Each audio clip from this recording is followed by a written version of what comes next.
서울의 심장, 강남의 스카이라인을 찌를 듯 솟아오른 YJ그룹. 타워 43층은 수십억 달러가 만들어내는 특유의 에너지로 조용히 윙윙거리고 있었다.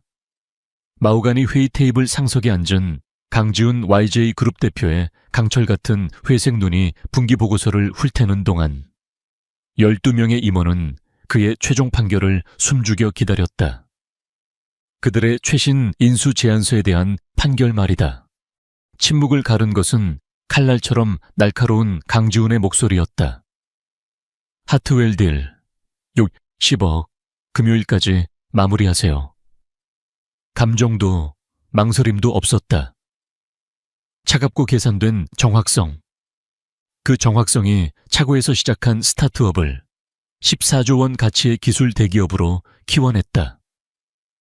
45세의 강지훈은 포춘 500대 기업 CEO들을 잠 못 이루게 하고 단 한 번의 결정으로 전체 시장을 뒤흔들 수 있는 그런 남자였다.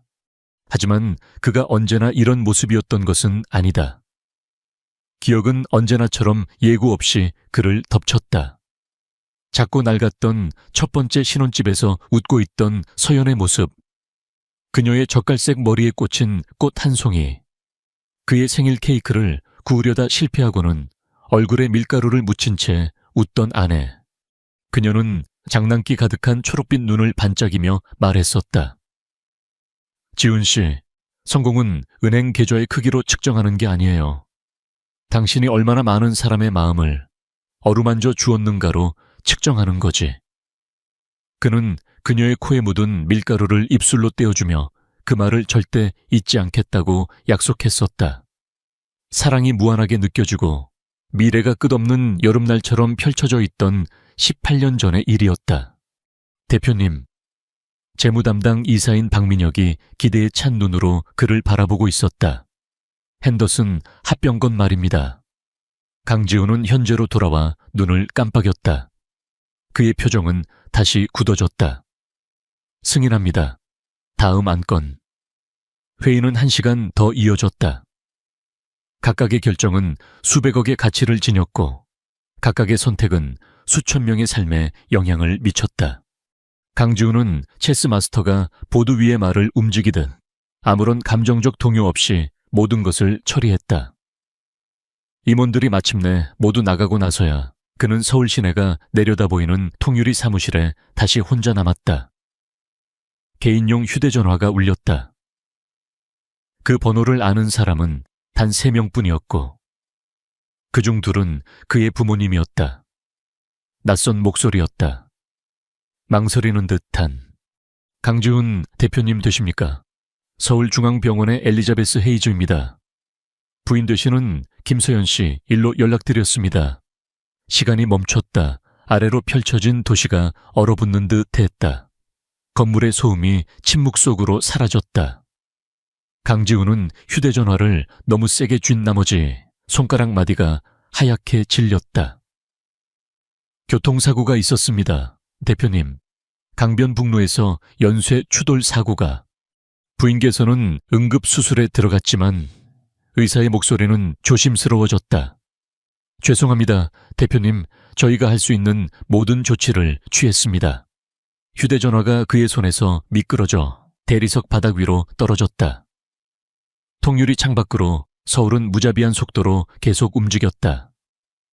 자동차들은 동맥을 흐르는 혈액세포처럼 움직였고 사람들은 저마다의 다급한 작은 목적들을 향해 서둘렀다. 하지만 그 사무실에서 그 순간 강지훈의 세상은 완전히 멈춰버렸다. 서연이 떠났다. 성공이 그의 영혼을 잠식하려 할 때마다 그를 붙잡아주던 여자. 부서진 것들 속에서 아름다움을 발견하고 연약함은 약점이 아니라 강함이라고 그를 설득했던 사진작가. 그를 배가 아플 때까지 웃게 만들고 낡은 영화를 보며 부끄럼 없이 울게 만들 수 있었던 유일한 사람. 사라졌다. 1시간 뒤 비서가 문을 노크했을 때 그녀는 강지훈이 창가에 서서 허공을 응시하고 있는 것을 발견했다. 그의 얼굴은 대리석 가면처럼 아무런 표정이 없었지만 그 안에서는 모든 것을 파괴하는 허리케인이 몰아치고 있었다. 이 사회를 재조정하세요. 그가 조용히 말했다. 병원에 가봐야겠습니다. 다음에 일어난 일은 제게의 전설이 되었다. 15년 동안 단 하루도 결근한 적 없었던 남자. 폐렴으로 입원한 병상에서도 계약을 성사시켰던 남자. 심지어 자기 아버지의 장례식 중에도 업무 전화를 받았던 남자. 강지훈, 그 남자가 정확히 24시간 동안 사라졌다.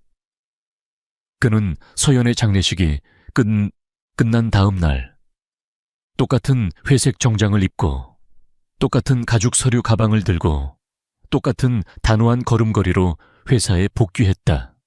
하지만 무언가 근본적인 것이 변해 있었다. 한때 서연의 부드러운 영향력으로 조절되던 계산된 야망이 있던 자리에는 이제 차가운 기계적 효율성만이 남아있었다. 좋은 아침입니다, 대표님.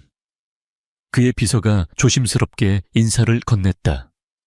그는 대답하지 않았다.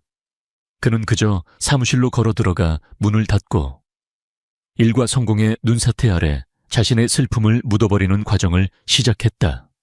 만약 그가 움직이는 것을 멈춘다면, 정복하는 것을 멈춘다면, 그의 제국을 더 높이 쌓아 올리는 것을 멈춘다면 그는 심장이 있던 자리에 생긴 거대한 구멍을 느끼게 될지도 몰랐다. 그리고 강지훈은 더 이상 인간이 될 여유가 없었다. 실 2개월, 3주 5일, 8, 7질 60시간. 서연의 목소리가 그들의 집을 웃음과 생기로 채웠던 시간으로부터 흐른 시간이었다. 강지훈은 그 모든 시간을 하나하나 세고 있었다. 평창동의 대저택은 텅 빈 기념비처럼 서 있었다. 23개의 방은 가사 관리인에 의해 완벽하게 유지되었지만 각각의 방은 그가 애써 외면하는 기억들로 메아리 쳤다. 서연이 일요일 아침마다 연주하던 그랜드 피아노는 침묵에 잠겨 있었고 그 검은 표면은 여과된 햇빛 속에서 춤추는 먼지들만을 비추고 있었다. 대표님, 저녁 식사 준비되었습니다. 그의 집사가 서재 문 앞에서 조용히 알렸다. 그는 노트북에서 눈을 떼지 않았다. 카운터 위에 두세요. 그것은 그들이 1년 동안 매일 밤 나눈 똑같은 대화였다. 집사는 강지훈이 거의 손도 대지 않을 식사를 준비했고 그는 새벽 2시가 되어 탈진 상태로 침대에 끌려갈 때까지 분기별 예상 실적과 인수 보고서에만 집중했다. 제게는 그의 변화에 대해 수군거렸다. 오늘날의 강지훈은 과거의 그를 온화하게 보이게 만들었다. 그는 3개의 회사를 폐업시켰고 수천 명의 노동자를 해고했으며 포식자의 감정적 초연함으로 2조 원의 자산을 추가로 축적했다. 이사회 회의가 끝나면 임원들은 창백한 얼굴로 떨며 회의실을 나섰지만 성공은 그의 입안에서 재처럼 느껴졌다. 3월 15일, 기일은 물리적인 타격처럼 다가왔다. 강지훈은 모든 회의를 취소했고 경호팀을 물렸으며 운전기사를 집으로 돌려보냈다. 1년 만에 처음으로 그는 온전히 혼자가 될 터였다. 서울 외곽의 추모공원까지는 잿빛 오후 이슬비를 뚫고 37분이 걸렸다. 익숙한 철제문 옆에 차를 세우자 강지훈의 손이 약간 떨렸다. 장례식 이후 이곳에 온 것은 단 한 번뿐이었다. 묘비를 세우던 날. 김서연, 사랑하는 아내. 그녀는 부서진 것들 속에서 아름다움을 보았다. 그가 직접 고른 문구는 이제 부적절하게 느껴졌다. 그의 심장이 묻힌 곳을 표시하는 잘 닦인 대리석 앞에 서 있자니 더욱 그랬다. 그녀가 가장 좋아했던 분홍 장미가 비석 옆에 싱싱하게 놓여 있었다. 그는 매주 꽃이 배달되도록 주선했지만 한 번도 그 광경을 직접 본 적은 없었다. 안녕, 여보. 그가 속삭였다. 365일 동안 소리내어 말해본 적 없는 애칭에 목소리가 갈라졌다. 추모공원은 멀리서 일하는 관리인 한 명을 제외하고는 텅 비어 있었다. 사진기자도, 이사회 임원도. 강지훈의 정교하게 구축된 외관이 마침내 무너지는 것을 목격할 사람도 없었다. 당신 없이 이걸 어떻게 해야 할지 모르겠어. 서연아. 단어들이 절박하고 부서진 채 한꺼번에 터져 나왔다. 당신이 길을 보여주지 않으면 어떻게 인간이 되어야 할지 모르겠다고. 그의 무릎이 꺾이며 그는 축축한 잔디 위로 주저앉았다. 그의 비싼 정장은 잊혀졌다. 그 끔찍한 전화를 받은 이후 처음으로 강지훈은 소리내어 울었다. 공인의 통제된 눈물이 아니었다. 폭풍 속에서 닻을 잃은 남자의 날 것 그대로의 파괴적인 흐느낌이었다. 모두들 내가 지금 더 강해졌다고 생각해. 그는 숨을 헐떡이며 말했다. 하지만 난 사라지고 있어. 서연아, 매일매일.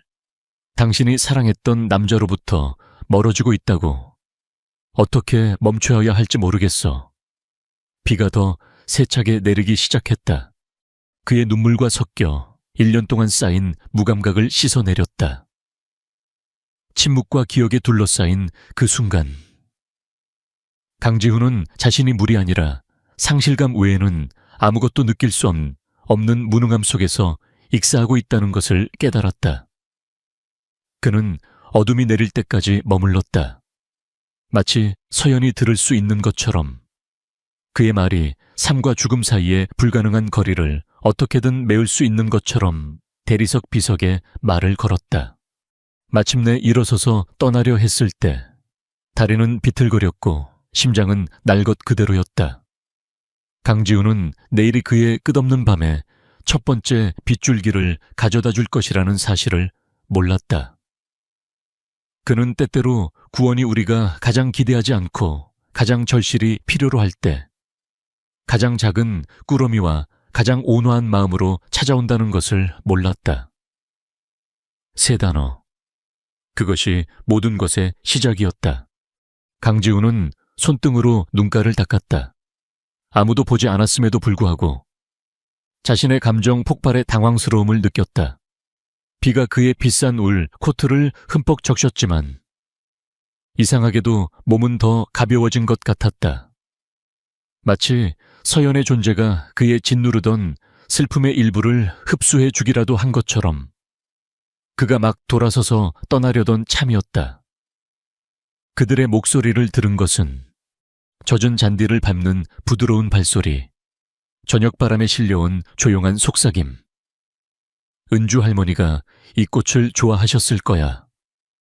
한 작은 목소리가 진지하게 말했다. 강지훈이 돌아보자 7살쯤 되어 보이는 똑같이 생긴 두 여자아이가 세 줄 건너편의 무덤으로 다가오고 있었다. 아이들은 각자 길가에서 꺾은 듯한 민들레, 토끼풀, 작은 데이지로 만든 작은 꽃다발을 들고 있었다. 아이들의 검은 곱슬머리는 비에 젖어 있었고 작은 몸에는 너무 커 보이는 똑같은 노란색 우비를 입고 있었다. 쌍둥이였다. 멀리서는 누가 누구인지 구별할 수 없었다. 엄마가 그랬어. 할머니가 하늘에서 우리를 지켜보고 계신다고. 다른 쌍둥이가 달아빠진 묘비 위에 조심스럽게 꽃을 놓으며 속삭였다. 할머니가 이 꽃들을 보실 수 있을까? 할머니는 모든 걸 보실 수 있을 거야. 그녀의 자매가 오직 아이들만이 가질 수 있는 절대적인 확신을 가지고 대답했다. 강지훈은 떠나야 했다. 돌아서서 아이들이 할머니와 개인적인 시간을 보낼 수 있도록 자리를 비켜줘야 했다. 하지만 무언가가 그를 그 자리에 얼어붙게 만들었다. 그는 이 두 어린 소녀가 그들의 슬픔을 너무나 온화한 수용으로 돌보는 모습을 지켜보았다. 그때 아이들 중 하나가 그를 발견했다. 저 아저씨 슬퍼 보여. 그녀는 어린아이의 거침없는 솔직함으로 강지훈을 가리키며 동생에게 속삭였다. 다른 쌍둥이가 진지한 갈색 눈으로 그를 빤히 쳐다봤다. 정말 슬퍼 보여. 그들은 쌍둥이들이 종종 그렇듯 수많은 의미를 전달하는 시선을 교환했다. 그러고는 강지훈을 완전히 놀라게 한 결심을 하고 그를 향해 걸어오기 시작했다. 사랑하는 사람 만나러 오셨어요. 첫 번째, 쌍둥이가 존중의 거리를 두고 멈춰 서서 물었다. 강지훈의 목이 꽉 막혔다. 네, 제 아내요. 가까스로 대답했다. 저희는 할머니 뵈러 왔어요. 두 번째, 쌍둥이가 설명했다. 작년 크리스마스에 돌아가셨는데 엄마가 사람은 죽어도 사랑은 죽지 않는다고 했어요. 그건 정말 지혜로운 말이구나. 강지훈이 말했다. 소녀들은 서로를 다시 쳐다보며 그들만의 소리 없는 대화를 나누었다. 그러다 첫 번째 쌍둥이가 작은 발걸음을 앞으로 내디뎠다. 그녀는 그저 단순하게 말했다. 아저씨는 꼭 안아줘야 할 것 같아요. 강지훈은 숨을 멈췄다. 마지막으로 누군가가 그에게 아무 대가 없이 위로를 건넨 것이 언제였던가. 누군가가 그를 보고 그의 권력이 아닌 고통을 본 것이 언제였던가. 저희가 안아드려도 돼요. 두 번째, 쌍둥이가 부드럽지만 확신에 찬 목소리로 물었다. 세 단어, 너무나 간단한 단어들이었지만 그것들은 계시처럼 끝없는 겨울 뒤에 첫 번째 따스한 햇살처럼 강지훈을 강타했다. 그는 천천히 무릎을 꿇었다. 그의 비싼 정장은 다시 잊혀졌다. 그리고 그는 팔을 벌렸다. 두 어린 소녀는 망설임 없이 앞으로 나와 그의 어깨에 작은 팔을 둘렀다. 아이들에게서는 비 냄새와 어린 시절의 순수함, 희망과 치유의 냄새가 났다. 영혼처럼 느껴지는 순간 동안 강지훈은 자신의 고통을 보고 연민을 선택한 두 낯선 사람에게 위로받는 것을 스스로에게 허락했다. 다시 눈물이 흘렀다. 하지만 이번 눈물은 달랐다. 왠지 더 깨끗했다. 그가 존재한다는 사실조차 잊고 있었던 무언가와 섞여 있었다. 감사함. 얘들아, 하나야, 하연아마. 주차장 쪽에서 약간의 당황스러움이 섞인 한 여자의 목소리가 들려왔다. 쌍둥이는 뒤로 물러서며 중요한 일을 해낸 아이들의 만족스러운 표정으로 강지훈에게 미소를 지었다. 저희 이제 가봐야 해요. 하나가 말했다. 그래도 아저씨 만나서 반가웠어요. 나도 그래. 강지훈이 감정에 북받친 목소리로 속삭였다. 아이들은 엄마를 향해 총총 뛰어갔고 젖은 잔디 위에 무릎을 꿇고 있는 강지훈을 남겨두었다. 그의 가슴 속에서 무언가 근본적인 것이 변화하고 있었다. 1년 만에 처음으로 그를 짓누르던 외로움의 무게가 그가 숨을 쉴 수 있을 만큼 조금은 들어 올려졌다. 그들이 저녁 속으로 사라지는 것을 보면서 강지훈은 그들의 성조차 모른다는 것을 깨달았다. 하지만 그는 알아낼 작정이었다. 강지훈은 쌍둥이의 순진한 얼굴이 기억에 새겨진 채 멍한 상태로 집으로 운전했다. 1년 만에 처음으로 그는 짓누르는 공허함이 아닌 다른 것을 느꼈다. 따뜻함의 깜박임. 그의 심장이 단순한 생존이 아닌 다른 무언가를 위해 뛰는 법을 기억해낸 순간이었다. 그날 밤 그는 잠을 이룰 수 없었다. 그는 서재에 서서 도시의 불빛을 응시하며 그 세 가지 간단한 단어를 되뇌었다. 저희가 안아드려도 돼요. 언제 누군가가 그에게 친절을 베풀기 위해 허락을 구한 적이 있었던가? 언제 누군가가 그의 부와 권력을 넘어 단지 위로가 필요한 상처받은 한 남자를 본 적이 있었던가? 아침이 되자 강지훈은 이사회를 충격에 빠뜨릴 결정을 내렸다. 그는 그 소녀들을 찾을 것이다. 강 대표님. 그의 개인 비서인 제니퍼가 오전 7시에 그가 사무실로 불렀을 때 놀란 표정을 지었다. 무엇을 도와드릴까요? 보안팀에 연락해 주세요. 아주 비밀스럽게. 여자아이 2명을 찾고 있어요. 쌍둥이고 대략 7살 정도. 어제 저녁 6시쯤 추모공원에 있었어요. 은주라는 이름의 누군가를 찾아왔고요. 제니퍼의 눈썹이 살짝 올라갔지만 그녀는 질문하지 않을 만큼 오랫동안 강지훈 밑에서 일해왔다. 다른 세부 사항은요. 검은 곱슬머리에 노란 우비. 주차장에 어머니가 기다리고 있었어요.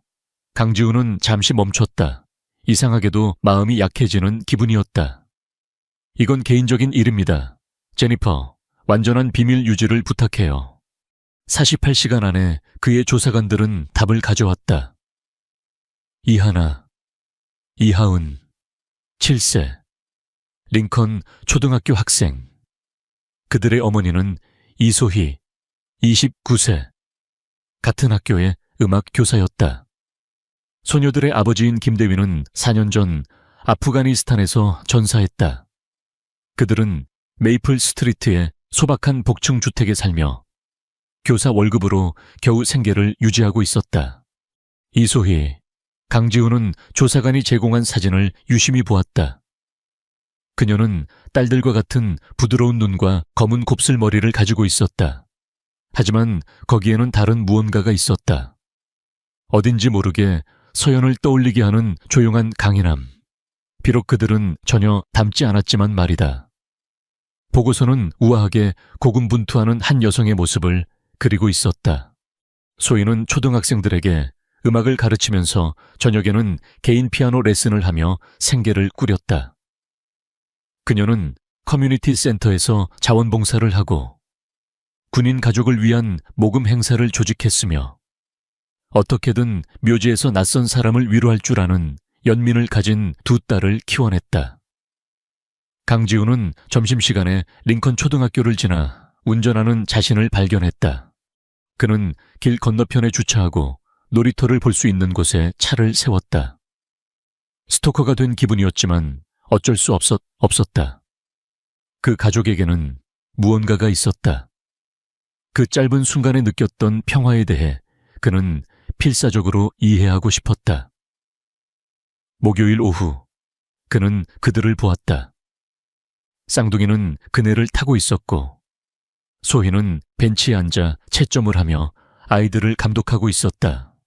멀리서도 강지훈은 그녀가 다른 아이들과 활기차게 대화하는 모습을 볼 수 있었다.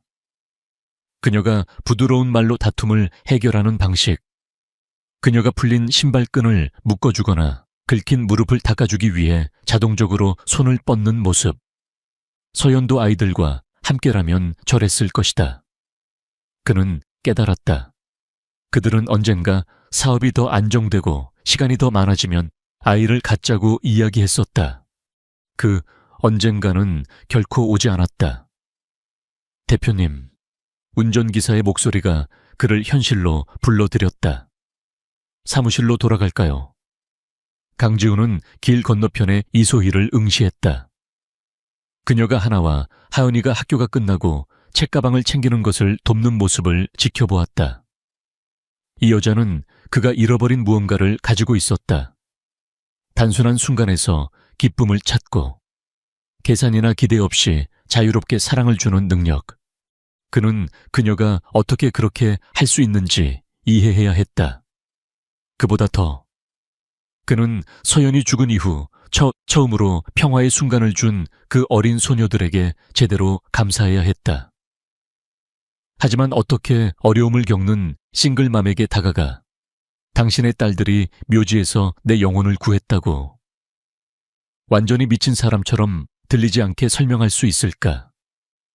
3일 동안 멀리서 지켜보면서 강지훈은 접근 방법을 연습할 충분한 시간을 가졌다. 하지만 마침내 그 순간이 왔을 때 그가 신중하게 계획했던 모든 말들은 그의 마음에서 증발해버렸다. 이소희는 근처 놀이터에서 딸들인 하나와 혜은이가 노는 동안 공원 벤치에 앉아 있었고 아이들의 웃음소리가 오후의 산들바람을 타고 실려왔다.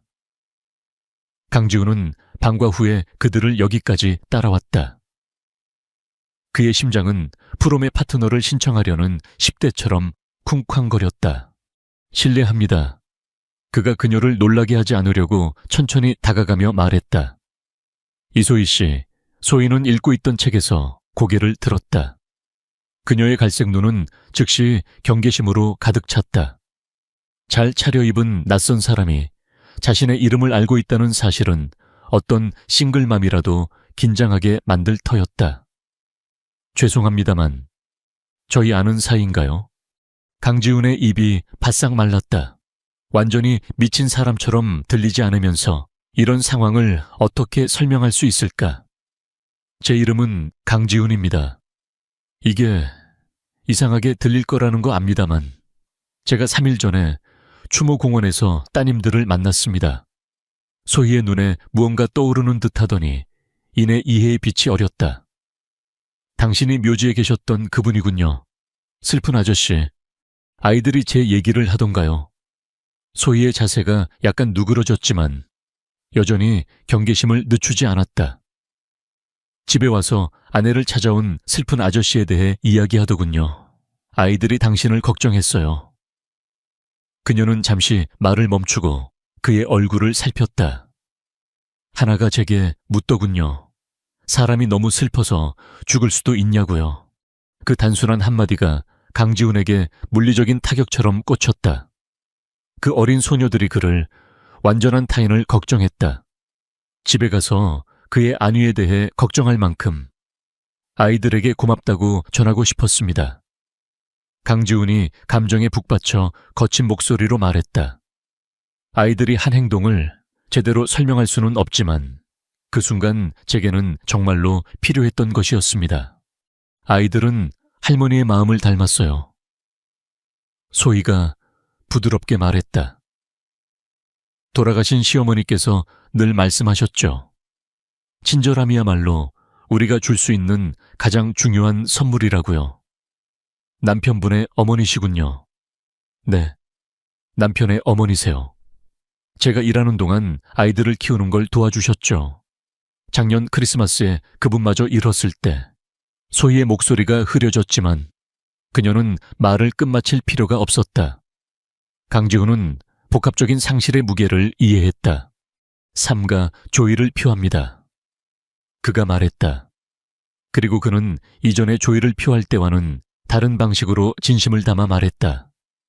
감사합니다. 소희는 책을 닫고 그에게 온전히 집중했다. 아이들은 당신이 괜찮다는 걸 알면 무척 기뻐할 거예요. 매일 당신에 대해 물어봤거든요. 강지훈은 가슴속에서 무언가 금이 가는 것을 느꼈다. 아이들이요. 하나가 당신을 확인하러 묘지에 다시 가고 싶어 했어요. 과체. 다른 사람의 사적인 순간에 우리가 그냥 나타날 수는 없다고 설명해야 했죠. 소희가 미소를 지었다. 강지훈은 쌍둥이의 따뜻함이 어디서 왔는지 알 수 있었다. 하지만 아이는 제게 슬픈 아저씨와 그의 아내를 위해 기도하겠다고 약속하게 만들었어요. 눈물이 예고 없이 흘러내렸다. 묘지에서의 파괴적인 흐느낌이 아니라 조용한 감사의 눈물, 그리고 그가 거의 잊고 있었던 무언가에 대한 눈물이었다. 아무것도 원하지 않는 누군가에게 보살핌받는 느낌. 죄송합니다. 그가 눈가를 닦으며 말했다. 힘든 한 해였습니다. 사과하지 마세요. 슬픔은 다른 사람의 시간표를 따르지 않으니까요. 그들은 쌍둥이가 노는 것을 지켜보며 편안한 침묵 속에 앉아 있었다. 강지훈은 자신이 서연에 대해 이야기하고 있는 것을 발견했다. 사람들이 조의를 표할 때 이사회에서 하던 소독된 버전이 아니라 이불을 훔치고 팬케이크를 태우고 그를 배가 아플 때까지 웃게 만들었던 진짜 서연에 대해 그가 이야기를 마쳤을 때 소희가 말했다. 정말 멋진 분이었을 것 같아요. 그랬죠. 그녀는 당신 딸들을 무척 좋아했을 겁니다. 소희가 미소를 지었다. 아이들이 다음 주에 학교 연주회에서 공연해요. 대단한 건 아니고 그냥 연습해온 노래들을 부르는 거지만 아이들이 무척 기대하고 있어요. 그녀는 망설이다가 결심한 듯 말했다. 혹시 오시겠어요? 아이들이 당신을 보면 정말 기뻐할 거예요. 강지훈은 1년이 넘는 시간 동안 경험해보지 못했던 감정을 느꼈다. 미래의 한순간에 대한 기대감. 정말 가고 싶군요. 링컨 초등학교 강당은 스마트폰과 직접 만든 프로그램으로 무장한 학부모들의 흥분된 잡담으로 윙윙거렸다. 강지훈은 뒷줄에 앉았다. 그의 맞춤 정장과 이탈리아제 가죽 구두는 그를 참새들 사이에 공작처럼 돋보이게 했다. 편안한 청바지를 입은 엄마들은 기금모금 목표에 대해 속삭였고, 아빠들은 리틀리그 일정을 비교했다. 그는 이곳에 속하지 않았다. 강지훈 아저씨, 하나가 무대 뒤에서 그를 발견하고 소리쳤다. 그녀는 순수한 기쁨으로 얼굴이 환해져 열광적으로 손을 흔들었다. 혜은이가 쌍둥이 자매 옆에 나타났다. 두 소녀 모두 그가 마치 유명인이라도 되는 것처럼 활짝 웃고 있었다. 몇몇 학부모들이 윌슨 쌍둥이의 시선을 사로잡은 사람이 누구인지 보려고 돌아섰다. 그들의 표정은 그 비싼 옷차림에 낯선 사람을 보았을 때 호기심과 약간의 의심을 담고 있었다. 소희가 잠시 후 나타났다. 아마도 강지훈의 넥타이보다 저렴했을 단순한 파란색 드레스를 입은 그녀는 우아했다. 와주셔서 정말 기뻐요. 그녀가 그의 옆자리에 앉으며 말했다. 아이들이 다른 얘기는 전혀 안 했어요. 연주회는 1학년 아이들이 동요를 음이탈하며 부르는 것으로 시작되었다. 강지훈은 몇 달 만에 처음으로 진심으로 미소 짓는 자신을 발견했다. 작은 얼굴들에 나타난 거침없는 기쁨을 보면서 하나와 하은이가 2학년 반 아이들과 함께 무대에 올라 이 땅은 너의 땅을 공연했을 때 강지훈은 예기치 못한 감정에 목이 메는 것을 느꼈다. 아이들은 특별한 누군가가 오직 자신들을 듣기 위해 왔다는 사실을 아는 밝은 눈으로 그에게 직접 노래를 불렀다. 그것은 그가 지금까지 축하했던 어떤 기업 인수보다도 더 소중한 선물이었다. 연주회가 끝난 후 쌍둥이는 전형적인 7살 아이의 열정으로 그에게 달려왔다. 저희 노래하는 거 들으셨어요? 혜은이가 발끝으로 통통 튀며 물었다. 저희 매일 연습했어요. 하나가 덧붙였다. 엄마가 아저씨가 오실지도 모른다고 해서 완벽하게 하고 싶었어요. 강지훈은 아이들의 눈높이에 맞춰 무릎을 꿇었다. 너희 둘 다 정말 멋졌어. 내가 가본 어떤 콘서트보다도 훌륭했단다. 다음 날 아침, 강지훈의 운전기사는 윌슨의 집으로 2개의 큰 포장 상자를 배달했다. 안에는 대부분 사람들의 한 달 월급보다 비싼 최고급 키보드가 들어있었다. 각각에는 2명의 매우 특별한 음악가에게 라는 메모가 붙어 있었다. 당신의 재능을 나눠줘서 고마워요. 강지훈. 1시간 후 그의 전화가 울렸다. 강 대표님, 이소희입니다. 그녀의 목소리는 부드럽지만 단호했다. 이 키보드들을 돌려드려야겠습니다. 강지훈은 혼란스러웠다. 키보드에 무슨 문제라도 있나요? 다른 모델로 교환해 드릴 수 있습니다. 아름답고 믿을 수 없을 만큼 관대한 선물이에요. 하지만 받을 수 없습니다. 이해가 안 가는군요. 아이들이 좋은 악기를 가질 자격이 없다는 건가요? 아이들에게는 악기가 있어요. 할머니께서 물려주신 오래된 피아노가 집에 있죠. 화려하지는 않지만 음악을 만들어내는 데는 전혀 문제가 없어요. 소희는 잠시 말을 멈췄다. 강 대표님, 뭐 하나 여쭤봐도 될까요? 7살 때 무엇이 되고 싶으셨어요? 예상치 못한 질문에 그는 당황했다. 저는 우주비행사가 되고 싶었던 것 같아요. 우주를 꿈꾸기 위해 진짜 우주선이 필요하셨나요? 강지훈은 이해하기 시작했다. 아니요. 골판지 상자로도 충분했죠. 아이들은 음악을 사랑하기 위해 비싼 키보드가 필요하지 않아요. 아이들에게 필요한 것은 나타나주는 사람, 그들의 노래를 들어주는 사람, 그들이 끝났을 때 박수쳐주는 사람이에요. 그녀의 목소리가 부드러워졌다. 아이들에게 필요한 것은 어젯밤 당신이 주셨던 것, 바로 당신의 시간과 관심이에요. 전화를 끊은 후 강지훈은 사무실에 앉아 도시를 내다보았다. 수십 년 동안 그는 모든 문제를 돈으로 해결했고 모든 관계를 비싼 선물로 고쳤다. 하지만 소희는 서연이 몇 년 전에 그에게 보여주려 했던 것을 가르쳐주고 있었다. 가장 가치 있는 것들은 구매할 수 없다는 것을. 그날 저녁 선물을 보내는 대신 강지훈은 소희에게 전화했다. 내일 제가 들러도 괜찮을까요?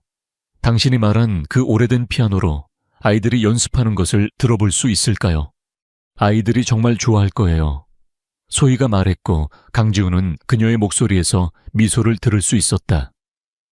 서연이 죽은 이후 처음으로 강지훈은 내일을 고대했다. 다가오는 토요일. 소희는 밀레니엄 공원에서 피크닉을 제안했다. 아이들이 우리에게 먹이 주는 걸 좋아해요. 그리고 아이들이 정신 팔려 있는 동안 이야기하기가 더 쉽죠. 강지훈은 사무실 근처 델리에서 산 간단한 바구니를 들고 도착했다. 샌드위치, 과일, 그리고 주스 상자, 캐비어도, 샴페인도 아닌. 소희가 만족스러운 미소를 짓게 만든 평범한 피크닉 음식이었다. 쌍둥이는 연못을 향해 앞서 달려갔고 강지훈과 소희는 잔디 위에 담요를 펼쳤다. 몇 분 동안 그들은 하나와 하은이가 누가 더 멀리 빵 부스러기를 던지는지 다투는 모습을 지켜보았다. 아이들의 킥킥거리는 웃음소리가 봄바람을 타고 전해졌다. 아이들을 보면 남편 생각이 많이 나요. 소희가 갑자기 부드러운 기억에 잠긴 목소리로 말했다. 민준 씨도 저런 경쟁심이 있었거든요. 하지만 그걸 절대 심술궂게 만들지 않았죠. 모든 걸 게임으로 만들곤 했어요. 강지훈은 그녀가 내어준 기회를 감지했다. 그분에 대해 이야기해 주세요. 소희는 딸들을 바라보며 잠시 조용했다. 대학에서 만났어요. 그는 공학을 공부했고 저는 음악과였죠. 그는 자기가 무언가를 만들면 제가 소리로 아름답게 만든다고 농담하곤 했어요. 그녀는 미소를 지었지만 강지훈은 그 뒤에 숨겨진 오래된 고통을 볼 수 있었다. 그는 9.11 테러 이후에 입대했어요. 군에 필요한 기술을 가지고 있고 세상을 바꾸는데 기여하고 싶다고 했죠. 파병 기간은 얼마나 되었나요? 3번이요. 아프가니스탄으로. 마지막으로 떠날 때 아이들이 너무 어렸어요. 하나와 혜은이는 겨우 3살이었죠. 지금은 아빠를 거의 기억하지 못하는데 그게 제 마음을 아프게 해요. 소희의 목소리가 약간 잠겼다. 민준 씨는 2주 후에 집에 돌아올 예정이었어요. 우린 계획이 있었죠. 2번째 신혼여행이라든가 아니면 아기를 1명 더 가질까 하는. 그러다 군목이 저희 집 문을 찾아왔어요. 강지훈은 갑작스러운 상실에 익숙한 아픔을 느꼈다. 단 한순간에 인생이 바뀔 수 있다는 것을. 유감입니다, 소희 씨.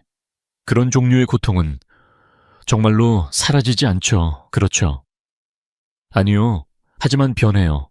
처음에는 숨쉬기 힘들게 짓누르는 무게 같았죠. 지금은 더 영원한 그림자 같아요. 항상 거기에 있지만 함께 사는 법을 배웠어요. 그녀는 그를 똑바로 쳐다보았다. 서연 씨는 어떻게 만나셨어요? 그 질문은 강지훈을 당황하게 했다. 그는 돈과 성공이 모든 것을 복잡하게 만들기 전 초창기에 대해 거의 이야기하지 않았다. 서울대학교에서요. 저는 등록금을 내기 위해 아르바이트를 3개나 하는 컴퓨터 공학과 학생이었고 서연이는 사진을 공부했죠. 그녀는 아마 제 차보다 비쌀 오래된 필름 카메라를 가지고 있었어요. 그는 그 기억에 미소를 지었다. 도서관에서 나오다가 말 그대로 그녀와 부딪혔어요. 그녀의 카메라 가방을 손에서 떨어뜨렸죠. 필름통이 사방으로 굴러다녔고요. 첫 충돌에서 시작된 사랑이군요. 소희가 부드럽게 놀렸다. 뭐 그런 셈이죠. 저는 당황해서 그녀의 필름을 주워 모으느라 정신이 없었고 연신 사과했어요. 하지만 서연이는 그저 웃기만 했어요. 실수를 바로잡으려고 그렇게 애쓰는 사람은 알아갈 가치가 있다고 하더군요. 강지훈의 목소리는 추억으로 따뜻해졌다. 그녀는 평범한 것들의 사진을 찍었어요. 소화전, 갈라진 보도, 버스를 기다리는 사람들.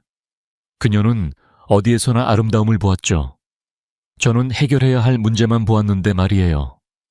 강지훈 아저씨, 하나가 달려왔고 혜은이가 그 뒤를 바싹 따랐다. 아저씨, 어렸을 때 이야기 더 해주세요. 그리고 서연 아줌마 이야기도요. 혜은이가 담요 위에 책상 다리를 하고 앉으며 덧붙였다. 예뻤어요. 강지훈은 한 번도 만난 적 없는 사람들에 대해 듣고 싶어 하는 이 두 어린 소녀를 바라보며 가슴속에서 심오한 무언가가 변화하는 것을 느꼈다. 언제 누군가가 그의 사업거래나 순자산이 아닌 그의 기억에 진심으로 관심을 보인 적이 있었던가. 내가 본 사람 중에 가장 아름다운 여자였단다. 그가 진지하게 말했다.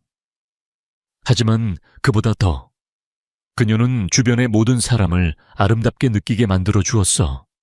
오후가 깊어지면서 강지훈은 몇 년 동안 하지 않았던 이야기들을 털어놓았고 소희는 민준에 대한 자신의 기억들을 더했다. 쌍둥이는 넋을 잃고 들으며 질문을 하고 이야기를 하나만 더 해달라고 졸랐다. 남편에 대해 말하는 소희의 얼굴을 보면서 그녀가 이 친밀한 공유에 강지훈을 얼마나 자연스럽게 포함시키는지 보면서 그는 놀라운 일이 벌어지고 있음을 깨달았다. 그들의 슬픔이 그들 사이에 다리를 놓아주었다. 로맨스가 아니라 그보다 더 깊은 무언가. 설명 없는 이해, 판단 없는 수용. 서연이 죽은 이후 처음으로 강지훈은 완전히 혼자가 아니라고 느꼈다. 월요일 아침은 강지훈을 YJ그룹의 익숙한 강철과 유리타워로 다시 데려왔다. 하지만 모든 것이 다르게 느껴졌다. 43층은 더 차갑게 느껴졌고 마호가니 회의 테이블은 더 위압적으로 보였다. 테이블 주위의 얼굴들은 그가 기억하던 것보다 더 계산적으로 보였다. 브레넌 산업 인수건입니다. 박민혁 이사가 두꺼운 폴더를 테이블 너머로 밀며 발표했다. 직원 6만 7천 명. 대부분 제조업에 종사합니다. 운영을 간소화하고 중복 인력을 제거하면 분기별 수익을 18%까지 끌어올릴 수 있습니다. 강지훈은 서류를 넘겨보았다. 그의 눈은 몇 주 전만 해도 그를 흥분시켰을 숫자들을 훑었다. 브레논 산업, 3번의 불황을 직원들을 돌보며 이겨낸 가족 소유 기업, 직원들이 수십 년간 머무는 곳, 복리후생의 직원 자녀들의 대학 학자금까지 포함된 그런 곳. 예상 해고 인원은 강지훈이 조용히 물었다. 박민혁은 망설이지 않았다. 약 4만 5천 명입니다. 수익성 있는 부서는 유지하고 나머지는 매각할 겁니다. 깨끗하고 효율적이죠. 4만 5천 명. 강지훈은 교사 월급으로 겨우 생활하며 집세를 내기 위해 저녁에 피아노 레슨을 하는 소희를 생각했다. 고군분투한다는 것이 무엇을 의미하는지 아는 윌슨 가족과 같은 가족들을 생각했다. 이사회는 금요일까지 대표님의 승인을 기다리고 있습니다. 박민혁이 말을 이었다. 대표님의 서명만 있으면 저희는 중서부 제조업 부문의 70%를 통제하게 됩니다. 6개월 전이었다면 강지훈은 2번 생각하지 않고 서명했을 것이다. 4만 5천 개의 일자리는 스프레드시트 위에 숫자에 불과했다. 기업 지배 게임에서 용납할 수 있는 손실이었다. 하지만 이제 그는 얼굴들이 보였다. 사람들이 너무 슬퍼서 죽을 수도 있냐고 묻던 하나와 혜은이의 얼굴. 친절함이야말로 그들이 줄 수 있는 가장 중요한 선물이라고 설명하던 소희의 얼굴. 실행 일정은 어떻게 됩니까? 강지훈이 물었다. 인수 직후 해고가 시작됩니다. 부정적인 여론을 최소화하기 위해 운영 구조 조정으로 발표할 것입니다. 박민혁이 간절하게 앞으로 몸을 기울였다. 대표님, 이 딜은 우리를 성층권으로 올려놓을 겁니다.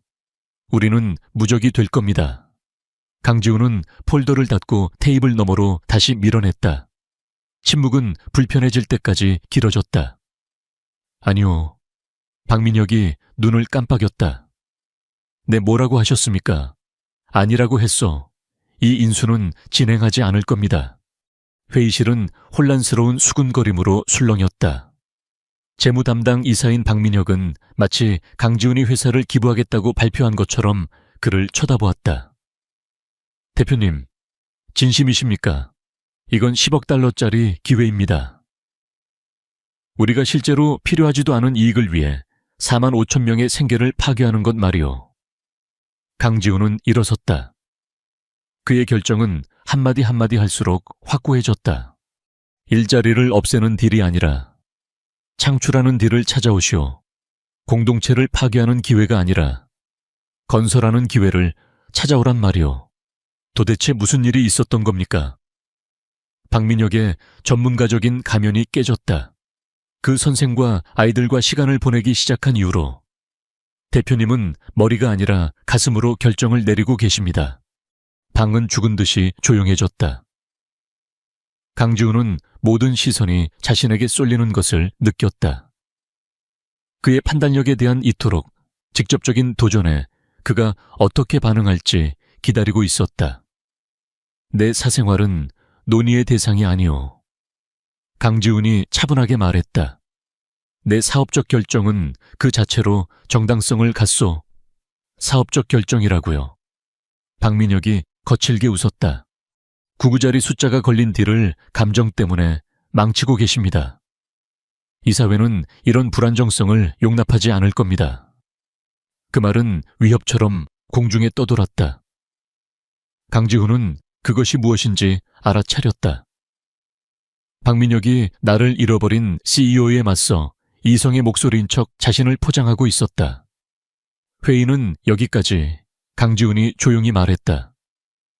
이익을 위해 사람들의 삶을 파괴할 필요가 없는 대안을 찾으면 다시 소집하겠소. 강지훈은 자신이 평행 우주에 살고 있다고 느꼈다. 낮에는 수십억 달러짜리 결정을 내리는 이사회 회의실을 지휘했다. 브레넌 산업 인수를 거부한 이후 그의 무자비한 효율성에 대한 명성은 이제 의심받고 있었다. 밤에는 소희의 부엌 식탁에 앉아 7살짜리 아이들의 곱셈 숙제를 도와주었다. 아저씨, 틀렸어요. 하나가 킥킥거리며 긴 나눗셈을 설명하려는 그의 시도를 가리켰다. 김민정 선생님은 다른 방법으로 가르쳐 주셨어요. 보여주렴. 강지훈이 진심으로 흥미를 느끼며 말했다. 그가 마지막으로 무언가를 모른다고 인정한 것이 언제였던가. 소희는 스토브 앞에서 스파게티 소스를 저으며 아이들과의 참을성 있는 상호작용을 보며 미소 지었다. 얘들아, 저녁 거의 다 됐어. 대단한 건 아니지만 괜찮았으면 좋겠네. 제가 도와드릴까요? 강지훈이 숙제 시간에서 일어나며 물었다. 소희의 눈썹이 올라갔다. 요리할 줄 아세요? 아니요. 하지만 배우고 싶어요. 이어진 것은 대재앙에 가까웠다. 복잡한 합병 협상을 땀 한 방울 흘리지 않고 해내는 강지훈은 물을 거의 태울 뻔했다. 그는 마늘빵에 설탕 대신 소금을 넣었고 계량 스푼을 헷갈렸으며 어떻게든 부엌의 모든 표면에 소스를 튀게 만들었다. 그냥 피자를 시키는 게 어떨까요? 강지훈이 샐러드 드레싱 만들기에 3번째 시도한 후 소희가 외교적으로 제안했다. 포기하지 않을 겁니다. 강지훈이 고집스럽게 말했다. 소매를 걷어 올린 그의 머리카락에는 토마토 소스가 묻어 있었다. 서연이는 항상 내가 간단한 일에 도움을 청하기에는 너무 자존심이 세다고 말했었죠. 바로 그 순간 세탁기가 고장나 작은 세탁실이 물바다가 되었다. 수리기사를 부르는 대신 강지훈은 직접 고치겠다고 고집을 부렸고 잘 관리된 손에는 물집이 잡혔으며 육체 노동에 대한 새로운 감사를 얻었다. 그냥 새 것 하나 사주셔도 되는데. 소희가 기계에 완고한 배수 호스와 씨름하는 그를 보며 말했다. 성취감은 어디서 찾겠어요. 강지훈이 으르렁거리며 마침내 연결 부위를 풀었다. 게다가 이건 그냥 관심이 좀 필요할 뿐이에요. 한편 서울의 금융가 여의도에는 소문이 퍼져나갔다. 강지훈이 나를 잃었다는. 브레넌딜은 시작에 불과했다. 그는 윤리적 문제를 이유로 3건의 다른 수익성 있는 인수를 거절했다. 투자자들은 불안해했고 주가는 요동쳤다. 박민혁 이사는 이사회 임원들과 사적인 만남을 가졌다. 그의 메시지는 분명했다. 그들의 CEO가 위태롭다는 것. 그는 이 회사를 운영하는 것보다 어떤 선생과 소꿉장난하는데 더 많은 시간을 보내고 있습니다. 박민혁이 한선주 이사에게 털어놓았다. 그가 우리가 쌓아 올린 모든 것을 파괴하기 전에 우리의 선택지를 고려해야 합니다. 강지훈은 기업의 계략을 전혀 눈치채지 못했다. 수십 년 만에 처음으로 그는 사무실을 떠나는 것을 고대했다.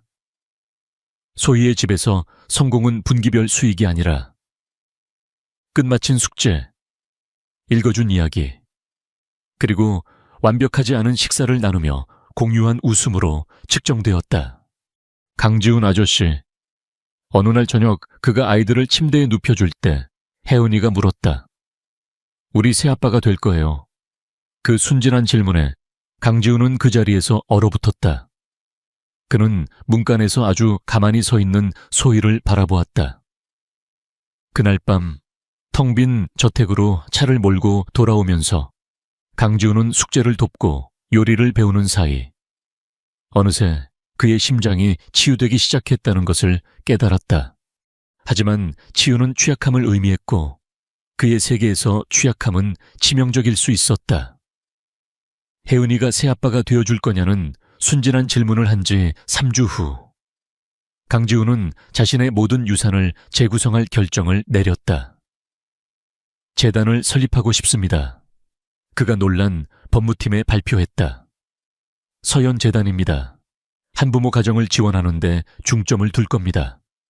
장학금, 주택지원, 보육 프로그램, 그리고 음악교육 사업까지요. 수석 고문인 데이비드 킴이 메모에서 고개를 들었다. 초기 기부금은 얼마를 고려하고 계십니까? 시작은 2천억으로 하죠. 필요하면 더. 방은 침묵에 휩싸였다. 강지훈에게도 2천억은 중대한 금액이었다.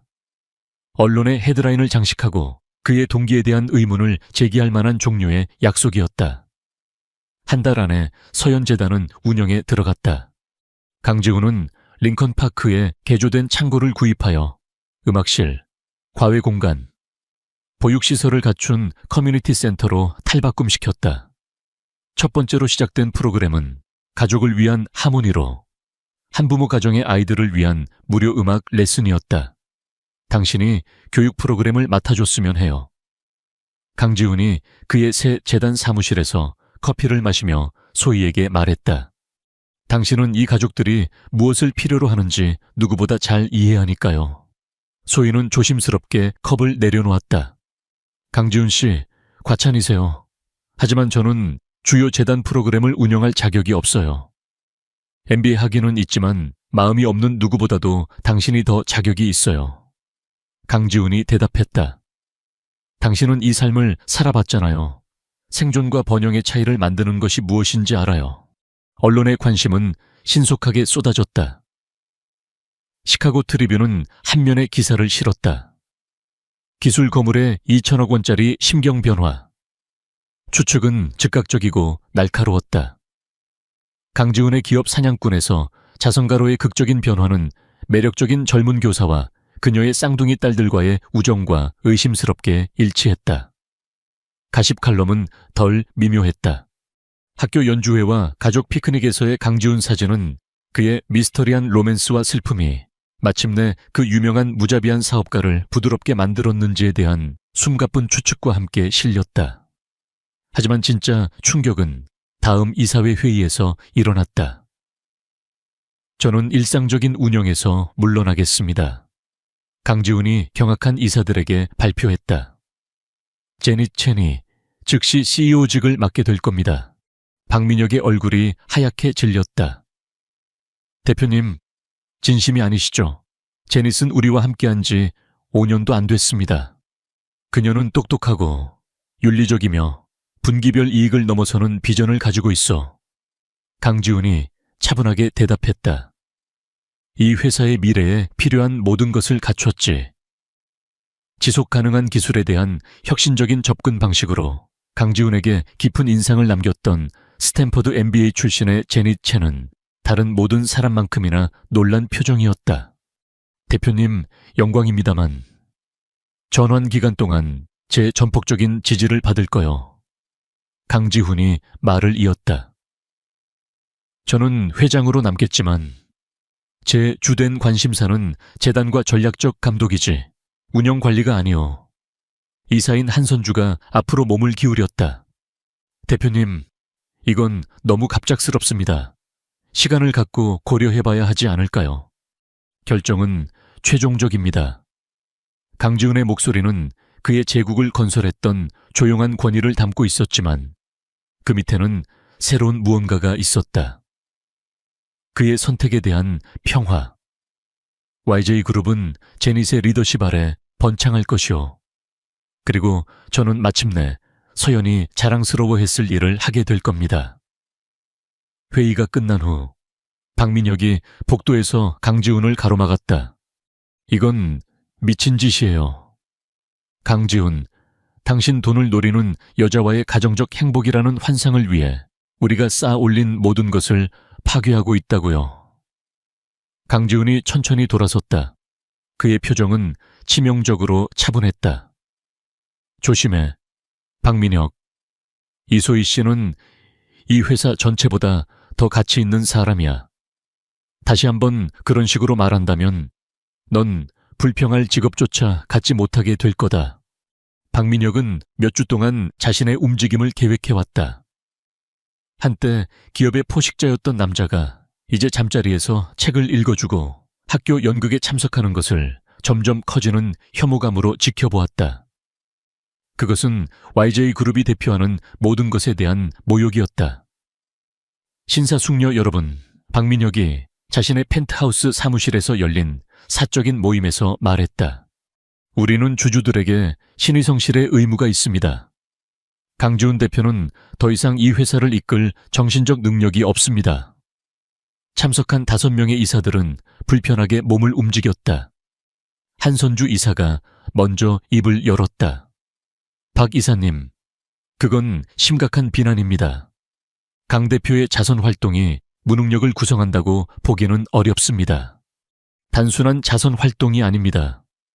박민혁이 마닐라 폴더를 마호가니 테이블 위로 밀며 말을 가로막았다. 제가 조사관에게 이 보고서를 작성하도록 했습니다. 강 대표는 복합비애 장애의 전형적인 증상을 보이고 있으며 이는 판단력 저하와 잠재적으로 위험한 의사결정으로 이어지고 있습니다. 조태후한 이사는 박민혁이 의뢰한 심리 프로파일을 훑어보았다. 이건 좀 사적인 침해 같군요. 14조 원짜리 회사를 불안정한 CEO로부터 보호하는 것은 사적인 침해가 아닙니다. 필수적인 일이죠. 박민혁이 차갑게 대답했다. 사실을 보십시오. 그는 총 1조 원이 넘는 가치의 주요 인수 3건을 거부했습니다. 그는 허영심 가득한 프로젝트에 2천억 원을 기부했습니다. 그리고 그는 최수진에게 운영 통제권을 넘겼습니다. 무엇을 근거로? 그녀의 미소 다음 날 아침. 서울의 금융언론은 유출된 정보로 폭발했다. 매일경제신문은 파괴적인 기사를 실었다. YJ그룹 CEO의 정신건강 위기, 회사 안정성 위협. 익명의 소식통들은 아내의 죽음 이후 강지훈의 변덕스러운 행동과 정서적 불안정성을 상세히 기술했다. 하지만 박민혁은 거기서 멈추지 않았다. 오후가 되자 가십 웹사이트들은 더 선정적인 각도의 기사를 내보냈다. 억만장자의 중년 위기 기술 거물, 젊은 교사와의 부적절한 관계로 의문 증폭. 기사들은 소희를 슬픔에 잠긴 호라비를 조종하는 꽃뱀으로 그렸다.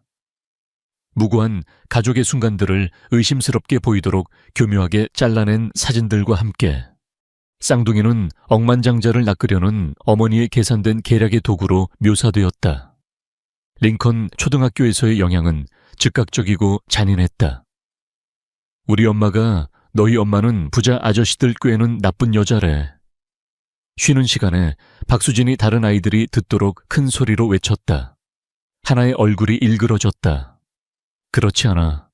우리 엄마는 좋은 사람이야. 그래, 그럼 왜 그 늙은 아저씨 돈 때문에 사귀는데? 다른 아이가 조롱했다.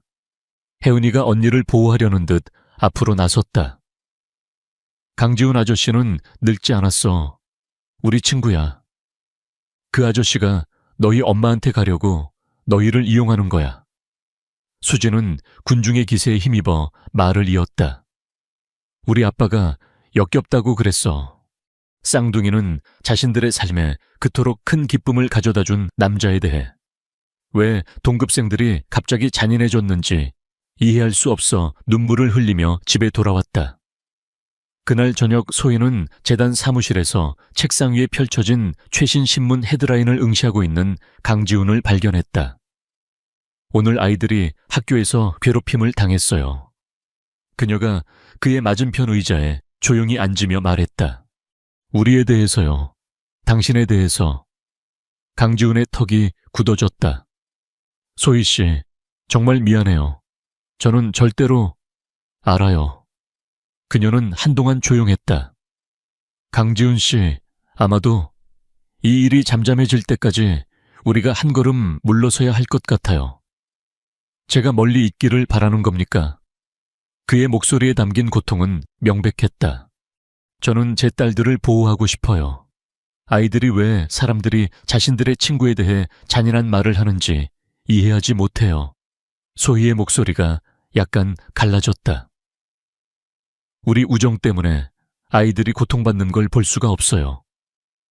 강지훈은 자신의 세계가 기울어지는 것을 느꼈다.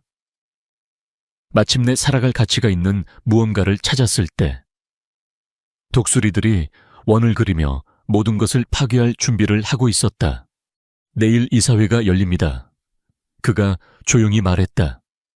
박민혁이 저를 정신적으로 부적합하다고 선언하려고 해요. 소희는 책상을 가로질러 손을 뻗어 그의 손을 잡았다. 어떻게 하실 건가요? 강지훈은 맞잡은 손을 내려다보며 자신이 잃을 수도 있는 모든 것을 생각했다. 그의 회사, 그의 유산, 그리고 이제는 그를 다시 살게 한 가족까지도. 싸워야죠. 그가 간단하게 말했다. 하지만 소희 씨, 제 자존심 때문에 당신의 평화를 희생시키지는 않을 겁니다. 멀리 있는 것이 하나와 하연이를 위해 최선이라면 우리 포기할 생각은 꿈도 꾸지 마세요. 그녀가 맹렬하게 말을 가로막았다. 우리 모두가 마침내 진짜를 찾았을 때 절대 안 돼요. 그녀의 말은 단순한 위로가 아니었다. 그것은 명령이었고 약속이었다. YJ 그룹의 이사회 회의실이 전쟁터처럼 느껴진 적은 없었다. 12명의 이사들이 잘 닦인 테이블 주위에 앉아있는 동안 박민혁은 유죄 판결을 구하는 검사처럼 자신의 주장을 펼쳤다. 강지훈 대표는 감정적으로 타협했습니다. 박민혁이 선언했다. 그의 파워포인트는 심리평가와 재무 예측을 보여주었다. 그의 결정은 건전한 사업 판단이 아니라 슬픔으로 인한 불안정성에 의해 좌우되고 있습니다. 강지훈은 발표 내내 조용히 앉아 있었다. 그의 표정은 차분하고 읽을 수 없었다. 박민혁이 끝났을 때 침묵은 불편하게 길어졌다. 끝났어. 박 이사, 강지훈이 간단하게 물었다. 증거가 모든 것을 말해줍니다. 당신은 이 회사를 이끌 자격이 없습니다. 강지훈이 천천히 일어섰다. 리모컨으로 벽 스크린을 활성화했다. 그럼 제 증거를 좀 제시해보지요. 스크린은 상세한 금융기록, 이메일, 그리고 녹음된 전화통화로 가득 찼다. 지난 6개월 동안 박 이사는 경쟁사들에게 조직적으로 기밀 정보를 유출해 왔소. 특히 우리의 재생에너지 R&D 투자에 관한 정보를. 회의실은 충격적인 수군거림으로 술렁였다. 박민혁의 얼굴은 잿빛이 되었다. 더욱이 강지훈이 차분하게 말을 이었다. 그는 적대적 인수를 위해 자신을 포장해 왔소. 심리적 조작을 이용해 내 리더십에 대한 이사회의 신뢰를 약화시키면서 말이오. 스크린은 현 체제를 불안정하게 만들려는 계획을 논의하는 박민혁의 사적인 이메일을 보여주었다. 한선주 이사는 커지는 경계심으로 문서를 살폈다. 박 이사님, 이게 사실입니까? 이건 그의 명백한 정신 붕괴에서 주의를 돌리려는 필사적인 시도입니다. 박민혁이 항의했지만 그의 목소리에는 확신이 없었다. 강지훈이 슬프게 미소 지었다. 진정한 비극이 무엇인지 아시오. 박 이사, 6개월 전에 나였다면 당신을 법적으로, 재정적으로, 개인적으로 파괴했을 거요. 나는 당신을 비즈니스 세계에서 완전히 사라지게 만들 자원과 무자비함을 가지고 있었지. 그는 다음 슬라이드를 클릭했다.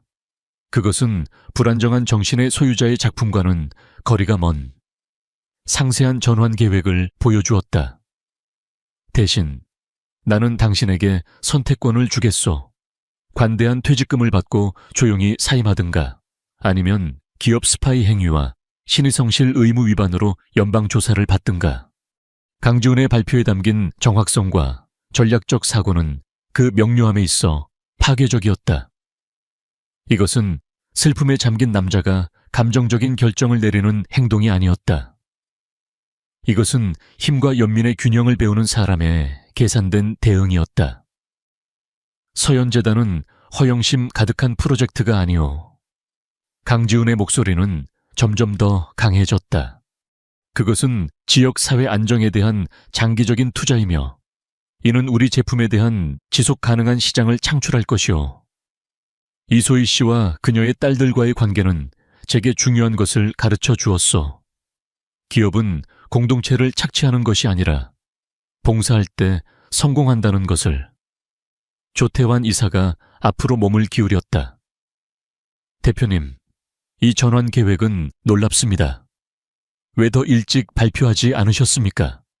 누가 진실성을 지키고 누가 사리사욕을 택할지 보고 싶었기 때문이오. 강지훈의 시선이 방을 훑었다.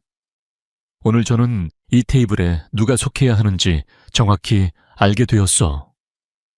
박민혁은 떨리는 손으로 서류를 챙겼다. 이게 끝이 아니야. 강지훈.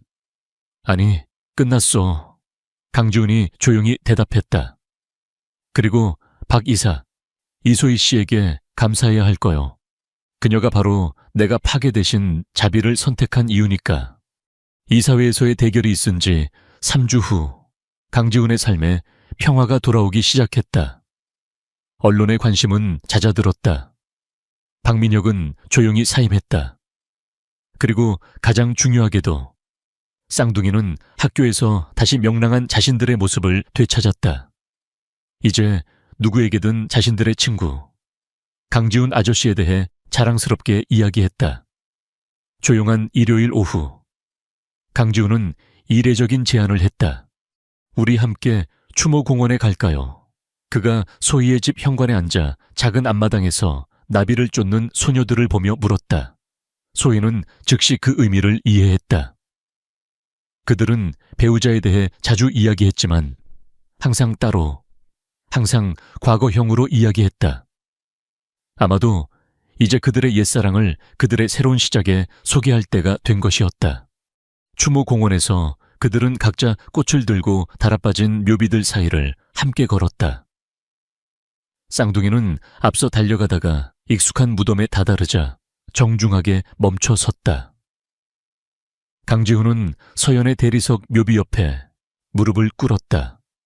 그의 목소리는 부드럽지만 분명했다. 안녕, 여보. 내가 당신에게 특별한 사람을 소개해주고 싶어. 그는 근처 민준의 무덤에 장미를 놓고 있는 소희를 흘끗 보았다. 그녀의 이름은 소희야.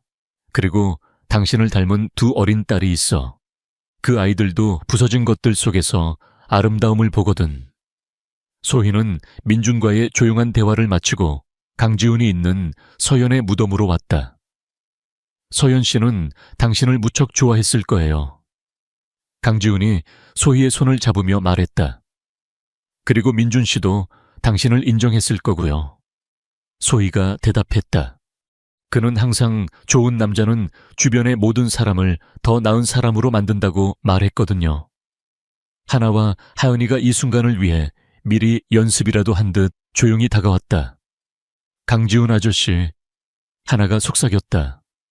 이제 엄마한테 그 특별한 질문을 할 거예요. 강지훈은 미소를 지으며 주머니에서 작은 벨벳 상자를 꺼냈다. 안에는 다이아몬드 반지가 아닌 섬세한 은 체인에 달린 작은 펜던트가 있었다. 음표가 새겨진 작은 하트 모양이었다. 이건 서연이의 것이었어.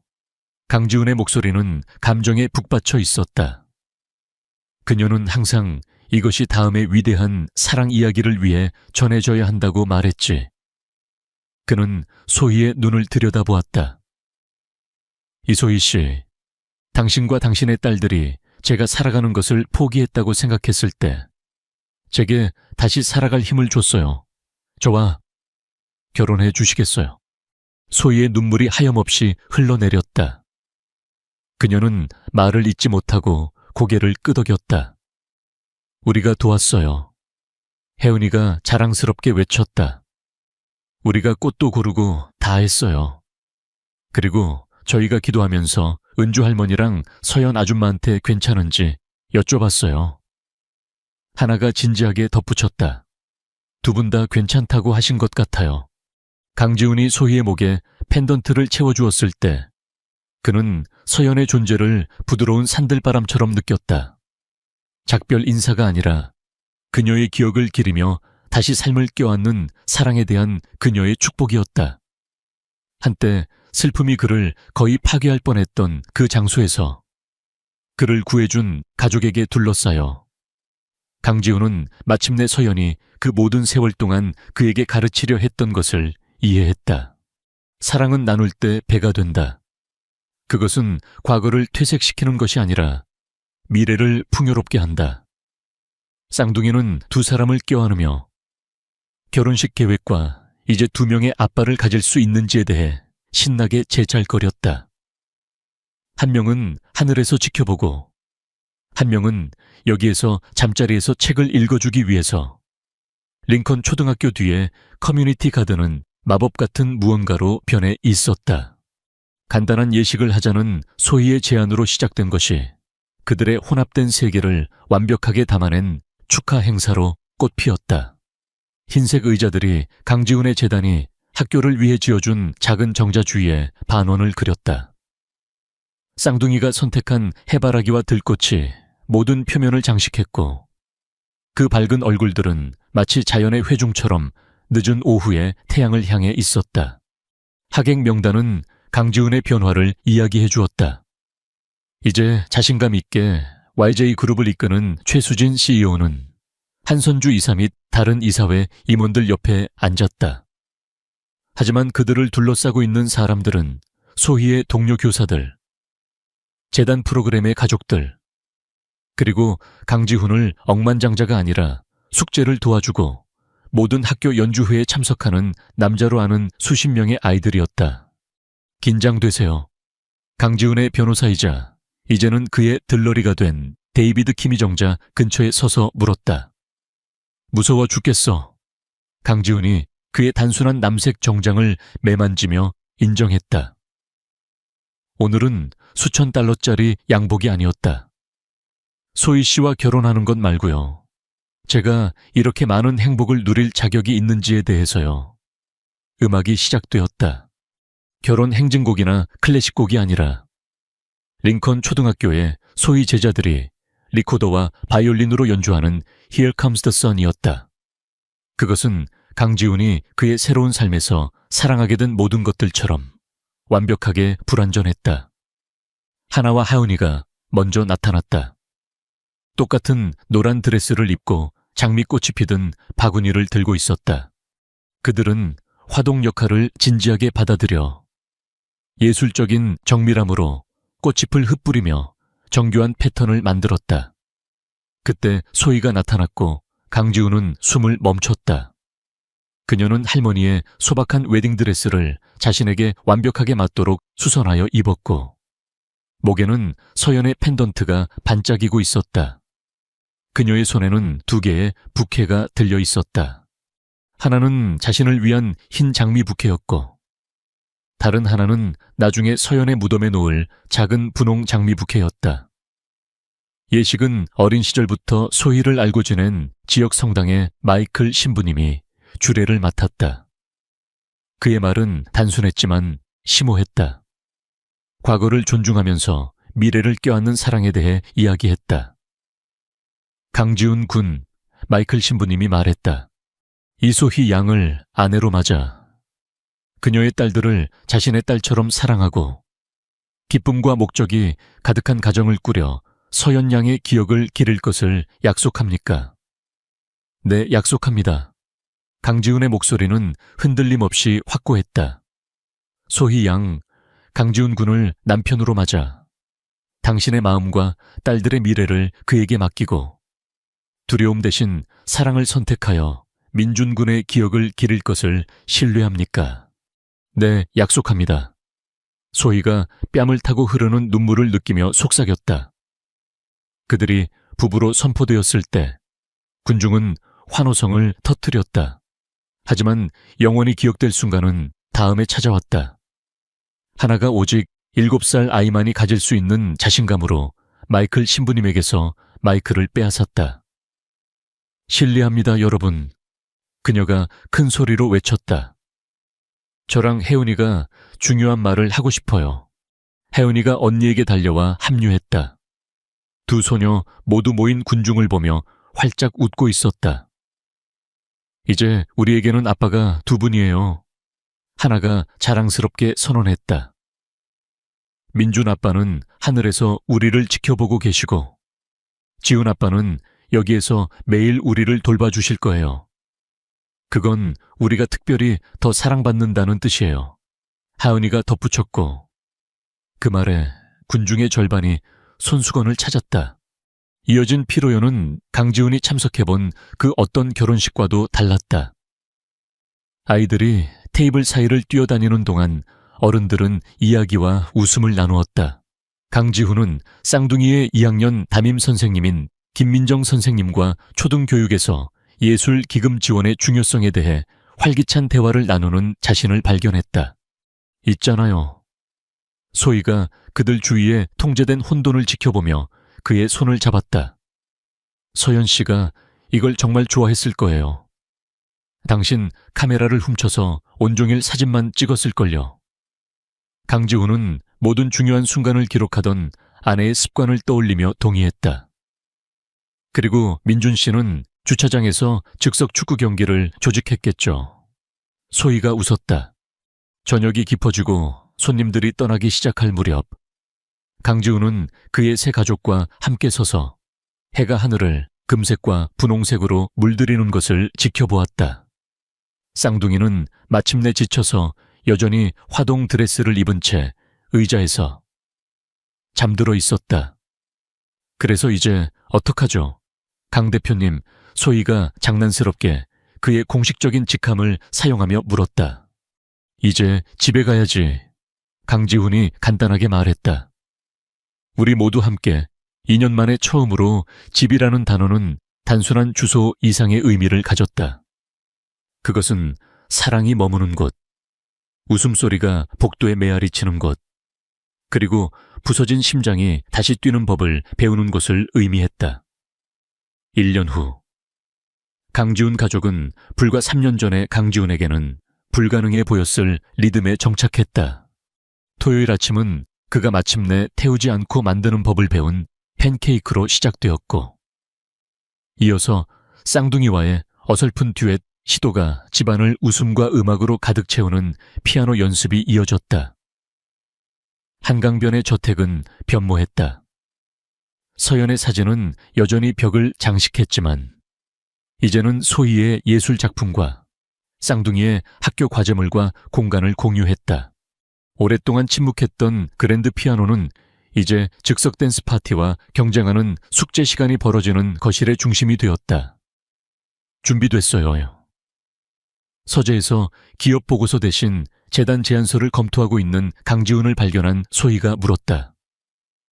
오늘은 서연의 2주기였고 그들은 그들을 이 순간으로 이끈 사랑을 기리며 가족으로서 두 무덤을 함께 방문하는 새로운 전통을 만들었다. 추모공원에서 이제 9살이 된 하나와 하은이는 자신들의 정원에서 직접 꺾은 들꽃과 소희가 키우는 법을 배운 서연이 사랑했던 분홍 장미를 섞은 부케를 들고 있었다. 아이들은 어떤 순간에는 경건함이 필요하다는 것을 이해하는 아이들의 엄숙한 위엄으로 움직였다. 안녕, 서연. 강지훈이 익숙한 대리석 묘비 옆에 무릎을 꿇고 부드럽게 말했다. 아이들을 제대로 소개해 주려고 데려왔어. 당신이 나를 나눠줘서 고맙다고 전하고 싶대. 하나가 묘비 옆에 조심스럽게 꽃을 놓았다. 저희가 아저씨 잘 돌봐드리고 있어요. 서연 아줌마, 야채도 잘 드시게 하고 너무 늦게까지 일하지 않게 하고요. 그리고 저희가 머리 닦는 법도 가르쳐드리고 있어요. 혜은이가 진지하게 덧붙였다. 근데 아직은 잘 못하세요. 소희는 민준의 무덤 옆에 무릎을 꿇었다 껐다. 그녀의 목소리는 사랑과 감사함으로 따뜻했다. 여보, 당신이 나를 어디로 이끌었는지 봐요.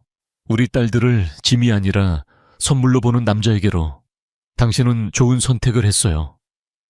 그들이 편안한 침묵 속에 함께 서 있을 때 강지훈은 그들을 여기까지 오게 한 여정을 되돌아보았다.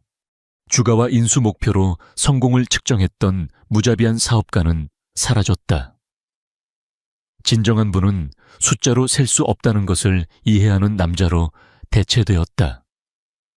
서연재단은 이제 중서부 전역에 3,000전 가구 이상을 지원했다.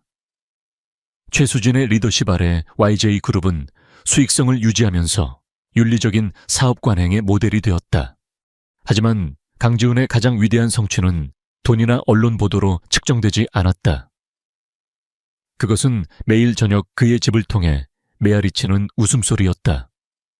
지훈 아빠. 하나가 그의 소매를 잡아당겼다. 그가 들을 때마다 여전히 그의 마음을 벅차게 만드는 그 이름을 사용하며 저기 좀 보세요. 묘지 건너편에 60대로 보이는 한 남자가 새 무덤 옆에 홀로 앉아 있었다. 그의 어깨가 조용한 흐느낌으로 떨리고 있었다. 그의 비싼 정장과 주차장의 고급 차는 부유함을 암시했지만 그의 자세는 심오한 상실을 말해주고 있었다. 아빠 같아 보여요. 혜은이가 2년 전 같은 장소에서 강지훈이 무너졌던 것을 기억하며 속삭였다. 소희는 강지훈의 손을 꽉 잡았다. 어떻게 생각하니, 얘들아. 쌍둥이는 그들만의 소리 없는 대화를 나누고는 친절함이 가장 중요한 선물이라는 할머니 은주의 이야기를 떠올리게 하는 결심에 찬 눈으로 부모님을 올려다보았다. 저희가 가서 저 아저씨랑 이야기해도 돼요. 하나가 물었다. 저희는 마법의 단어들을 알아요. 혜은이가 자신있게 덧붙였다.